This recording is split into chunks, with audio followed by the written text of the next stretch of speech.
కనీసం మీతో పట్టించుకుంటలేరు. ఎన్టీఆర్ నగర్ ఎప్పుడు వచ్చింది, సునీల్ నగర్ ఎప్పుడు వచ్చింది, ఎస్ఆర్ నగర్ ఎప్పుడు వచ్చింది, అది పట్టించుకుంటలేరు మీరు. రెవెన్యూ గ్రామాన్ని పట్టించుకుంటలేరు మీరు. ఈ తల్లి లాంటి గ్రామం లేడు, మా బీజేపీ ఎమ్మెల్యే లేడు, ఉండండి మేము అడుగుతున్నాం. ఎమ్మెల్యే కాదు, బీజేపీ కాదు.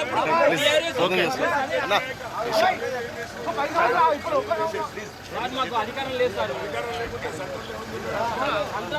సంతోషం కాదు సార్, దోస్తులే కానీ అప్పుడు టీఆర్ఎస్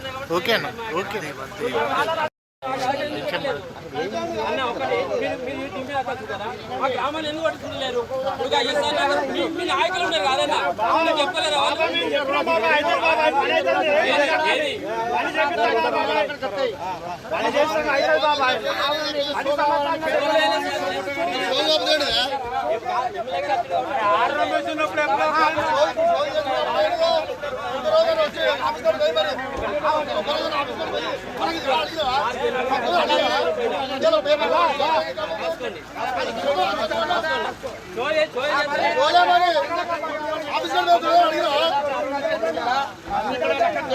$70 లక్షలు పెడతాను.